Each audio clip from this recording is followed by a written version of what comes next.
In this video we'll edit a nice country scene using Captue One Pro. Okay, let's get started. The first thing we're going to do is to create a new variant so that I've got something for comparison. Right click on the file and new variant. We'll actually do the edit on this second variant. To start off with, I'll just make sure all of the settings and sliders etc. on the image are reset, so I'll just press Ctrl and R.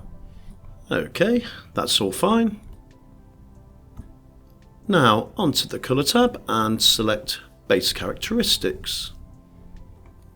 Base Characteristics and Linear Response.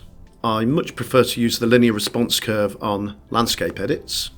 I think a flatter start just suits this type of scene a little bit better and gives a more neutral look.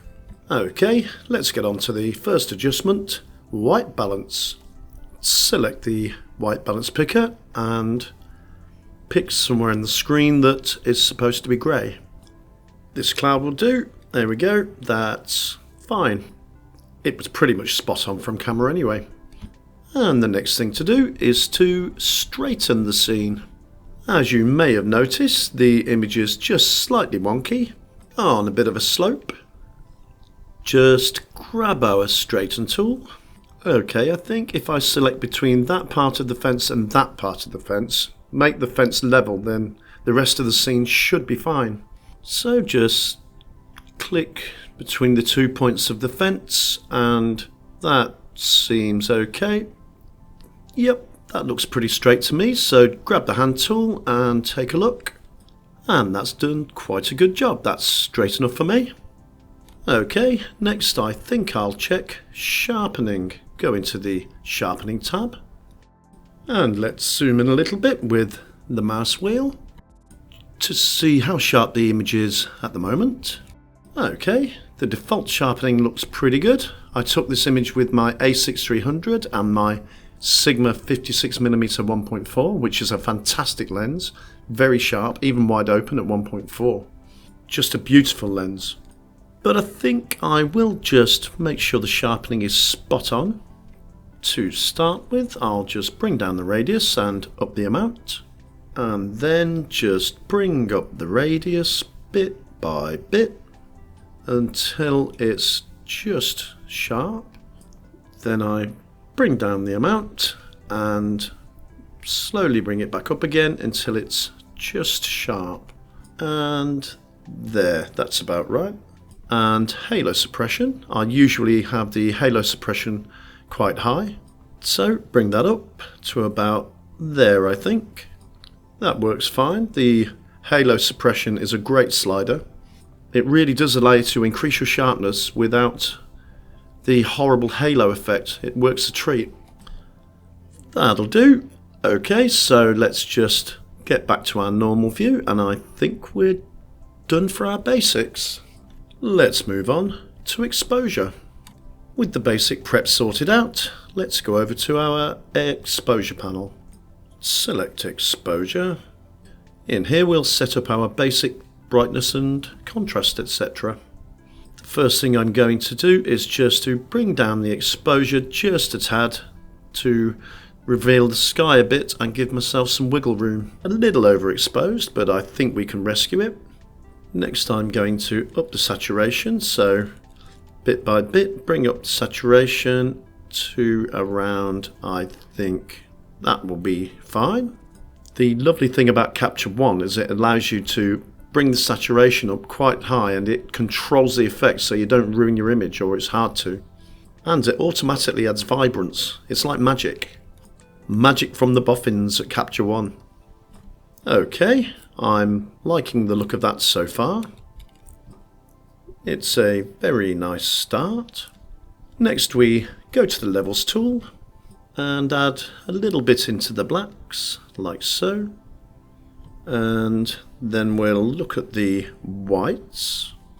Actually, before we do that, we should address the high dynamic range. I definitely want to try and recover the sky first.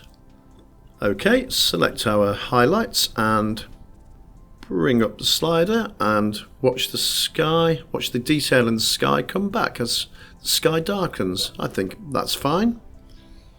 Now I want to bring up as much detail as possible from the shadows, so let's bring the shadows up to around there, I think. That's fine. There we go. Now we've exposed the detail in the sky and also the shadow detail. The sky's no longer blown out. Lovely. Okay, let's go back to the Levels tool and use the Whites tab to bring out the whites in the clouds. Bring the tab down until we reach the right hand side of the histogram. And there we go, our whites are back without blowing anything out. And we've recovered all of the shadow and highlight detail in the image. Really nice.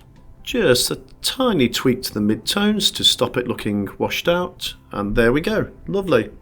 I like that a lot. Actually, I've changed my mind about this midpoint here. I'm going to bring it back to the left and I'll be adding contrast, especially shadow contrast in with the curve. Okay, now I want to deepen the shadows. Let's go down to the curve here. On the RGB tab, just create ourselves a few points to start. One in the middle and 2 extra points here. These 2 points are control points to stop the top of the curve moving around when I bring down the shadows. Next, bring down the shadows until I have the required contrast. I think that's about right. And there we go, we've deepened the shadows using a curve. It has increased the saturation, but don't worry about that, we'll be dealing with the saturation in the colour editor. I think it's looking quite pretty. Bit by bit we're getting there. Okay, I think that's fine for exposure. I'll leave it at that for now and we'll move on to colour. Right, to edit our colours we'll need to be in the colour tab. There we go. Colour, and we'll start with the colour editor here. Make sure we're in the advanced tab.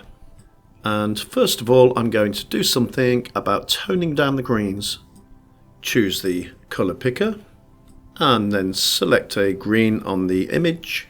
Then just drag this to grab the whole saturation range. And first I'm going to make the green a tad more blue. Bring the hue slider over to the right to move it towards the blues. Bit by bit, I think that's about right. Now the greens are more greeny blue, which is really nice, so the next thing to do is to bring down the saturation a bit, and that looks absolutely fine. Now I want to darken the greens, they're looking a little pale and washed out. Bring the lightness down bit by bit to about there. There we go, that's looking pretty good. Next, I think I'll do something about the buildings. The buildings are looking just a little bit on the oversaturated side, maybe a bit too orange. Okay, let's do something about these orangey buildings. Just select the oranges, select the whole saturation range and go down to the hue slider. Okay, shift the orange in the buildings over towards red. Get this exactly right, I think about there, that will do. That looks much better with a little red in it. Now let's go down to the saturation. I think they're definitely a bit too oversaturated, so bring it down a tad. That looks fine. And then a tiny tweak, down just a bit on the brightness. Okay, nice, that's looking good. We've changed the hue of the grass and the buildings. We really don't have any other colours in the scene. Not really many, just green and brown really. So next, I think I'll add just a bit more definition into the grass. I'm going to just get the darker greens in the grass and make them even darker to stop it being just one wash of green. Just to add a little bit more definition. With our colour picker selected, let's just select a really dark part of the grass, zoom in to see, and select the dark point like so. Then home in on the colour, reduce the smoothness, close in the box around the colour, then view selected colour range, and we can see the colour we're targeting, the bit we have selected within the grass. Now if I increase the smoothness, I can select a bit more, just like so. Okay, that'll do. Now we'll darken it a bit, but first just reveal all the colours again. Now I can darken just that shade of the grass. That's fine. Now we've got even more definition in the grass.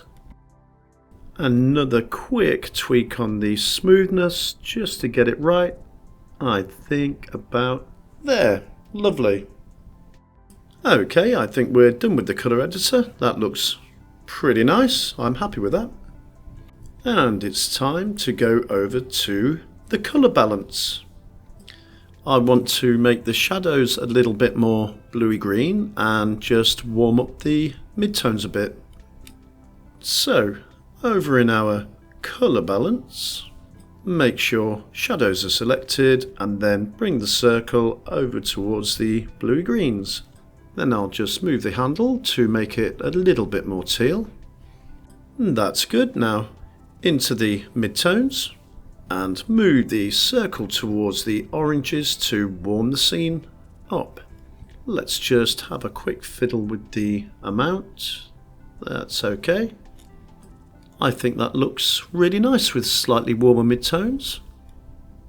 Okay, now I want to just go back into the shadows and darken them just a bit, like so. And once that's right, go back into our midtones. Let's take a look. Do we want to change the midtones? Yep, we'll brighten them just a tad. That's fine, lovely. There we go, the buildings and the scenery all look nice, and we've got a really nice tonal range. Beautiful. Right then, the next job is to get rid of this crow right here. I know it's a crow, I know it's the countryside, but it just looks like a weird black blob. So let's just get rid of it by adding a new repair layer. Hold the left mouse button on the plus, then select New Heal Layer, like so. Then right click and make my brush a little bigger. And then just use the brush to paint over the crow. I don't need to see the mask, I know where I'm painting. And then zoom in. The feathering needs adjusting, so right click on the layer and feather mask. Then you just keep bringing up the radius in the feather mask dialog until there is no sharp edge on the selection. Okay, I think that is about right. Click apply. Now we'll just move the source over to here to find a better matching piece of scenery. Now just zoom out and click our hand and the crow has completely disappeared. Excellent. Next I just want to add a little bit more definition into the sky. It's pretty good, but I think it could do with being a little bit more moody. So let's create ourselves a new empty layer, like so. And then give ourselves a nice big brush, a nice big soft brush for painting in the sky area. We don't need to be too careful here, that's fine. Select the exposure tab, then we'll increase the definition by increasing the mid-tone in the levels. And then just paint away over the whole of the sky. And for now we'll just paint over the whole of the sky, including the trees and the buildings. And let's have a quick look at our mask by pressing M. Let's make sure it's in the trees right down into the scene. I can always erase what I don't want afterwards. Okay, we're nearly there. Actually, yep, I think that'll be fine for now. M to get rid of the mask. And then let's play with the midtones on the levels until we get the required effect. And as you can see, it's also darkening the tops of the trees. I'll probably have to fix that a bit later. And there we go, that's pretty good. Now we've got a lot more drama in the sky. If we just turn the layer off and on, we can see what we've done. Pretty good. I'll just bring the whites up a little, just like so. Okay, let's just take another quick look.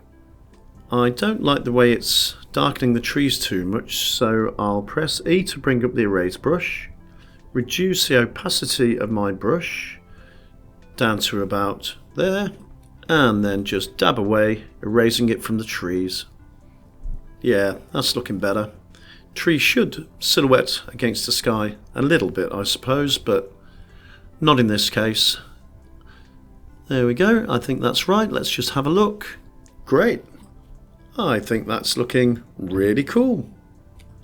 I think though, for a final touch, I'd like to add just a bit more drama into the sky. I'd like it to be more dark at the top and light at the bottom, so we have some nice ominous clouds in the sky, especially nearer to the viewer. To achieve this, we'll use a gradient filter. So first add a new empty layer, plus, and then press G on your keyboard to create a gradient. Then drag from the top to the bottom, holding shift so it's level. Then just grab it, a final tweak, get the position absolutely right. Then over we go to the levels panel and grab the midtones like so and drag them to the right until we get a really nice ominous sky. That's pretty nice. Unfortunately, it's also darkened the trees again, so of course we've got to do something about that. Just press E and bring up the eraser brush, and once again paint it out of the edges of the trees. Just dab dab dab. But also we're getting some haloing on the trees, so I'm going to dab it away from the clouds until the haloing effect is gone and it looks like a nice natural transition between the trees and the clouds. There we go, that's starting to look a lot more natural. Let's just get it away from this corner, and we've now got a much more dramatic sky. But while we're here, let's add a little clarity. So on our clarity tab, let's just add some clarity into the clouds. Let's not make it too much, down a bit. I think that's about it. I think that looks pretty good, that works really well. But now we've got a little too much of that purple pink effect in the clouds. I don't like that much, a little bit's okay, but that's just a little bit too much. So I'm going to go to the exposure panel and bring down the saturation until it's nearly gone. I think about there. A little bit's nice. Fine. And there it is, a nice dramatic sky. Lovely. I think that's looking really good. Right, we're on the home straight. We've created a pretty nice image, I think. Now as a final touch, let's add some vignetting. Elliptical on crop is what we want, and then just bring down the vignetting until we find something that we like. Just a tiny bit, that's quite nice. I think that enhances the drama of the scene a little bit. And if we just increase the brightness by a tiny little amount, I think that looks great. Really nice. And at last, we are done. All that's left now is to have a look at our work. Here we go. Before and after. Before and after.